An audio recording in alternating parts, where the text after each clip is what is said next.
We're at our woodland where we run our wellbeing courses.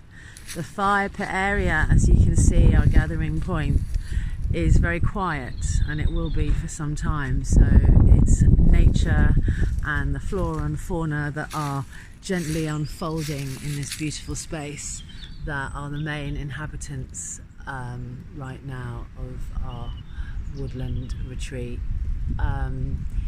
We call it Fern Bank actually, partly because there are so many ferns that are unfolding here.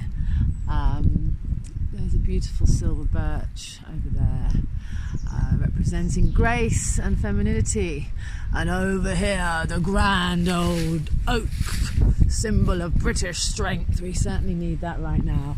As you can see, it's a climbing tree as well. So kids need structure as well when they're out with us. So we offer different activities. Here we had drama. The kids are working on their adaptation of Midsummer Night's Dream at the moment. Cooking, spoke to you about cooking. This is like our prep area as well over here. And they're cooking clans, and there's a cooker chief, and the idea is they use wild ingredients wherever possible and fresh ingredients. We've made garlic pesto with wild garlic. We've created apple crumbles with local apples. We did pancakes on Pancake Day, and it's all about breaking bread and sharing together and developing an attitude of gratitude, I suppose, amongst our young people.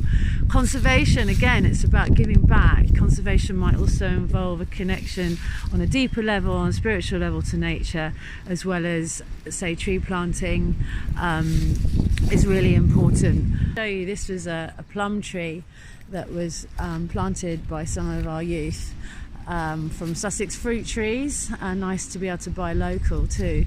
And we've actually opened up the canopy layer. Lee asked someone, a tree surgeon, to cut back some of the overhanging branches because there wasn't a lot of natural light into the woodlands. So we're going to be creating more of a sort of biodiverse sort of woodland space, really, to let more light in. And the plum blossom is ever so beautiful, and will look something else against this lovely hawthorn. And this one over here is an apple tree. Now, when the kids planted these trees, also we looked at it in relation to memory and grief and new life and roots taking hold, creating new life. So we're planting this tree in memory of Zoe and Jack's great-granddad and great-great-nan and uncle. That's it. And Robbie, we're planting this tree in memory of some special people, if you want to say anything. So we're planting this tree in memory of grandparents and friends who took their lives, and all of your pets. Tegan? Granddad. And Tegan's grandpa. Acknowledging in groups, and that's developed, acknowledging grief in groups also, I strongly believe, developed resilience and a sense of unified belonging. Beautiful climbing net. Thanks again to Lee for putting this up, and treehouse over there.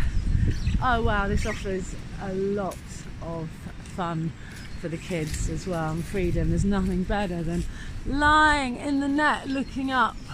Oh look, there's a nest up there, and feeling really at peace. Oh look, there's the elder tree again. New beginnings, here we come. It won't be long now before those bluebells start to bloom. Again, we really teach the kids to be mindful of species that are endangered, and the British bluebells are pretty special. With a bit of crowdfunding money I raised, we have now put this beautiful Chestnut Hurdle in place, again made by a fantastic local man, Richard Ely. Thank you, Richard, for your landcraft skills to make this stunning chestnut fence. Again, it's basically creating a slight separation, or should I say separation, but it's like creating rooms within the woods, sort of natural woodland spaces that we can define different activities. This is our bee apiary, our sort of mindful bee apiary. Thank you so much, Phil, for giving us this tree hive, because it represents to us, we know you're very ill right now with cancer, and the bees always represent life and death to us, because again it's linked to cycles and circles, and the bees themselves only live for 6 weeks apart from the queen, but wow, they create so much value while they're here. So yeah, we honour the bees. There is some action. I've just seen, as you probably have, a few bees flying in and out of the tree hive. We don't take honey from this hive. Again, it's like, it's not what we do, isn't with the bees, is not about honey production. It's more about really valuing the golden nectar that they create. This year we're also planning on putting in a new hive, which is called a golden hive, very much a sustainable natural form of beekeeping, but you can still take honey, and less intrusive. You don't have to open up the hives and disturb the bees too much, because we really want to install that sense of thoughtfulness in children and honour linked to nature and themselves. There we go. Look at that unfurling. It's so tight, and then it turns into this stunning feathered plant, doesn't it? But there's another lovely oak here, covered in moss, which is a good sign of a healthy woodland. This used to be a roofer's yard, and Lee's family, generations of roofers and builders. I hope to be able to share some of the experiences the children have with you here in the future,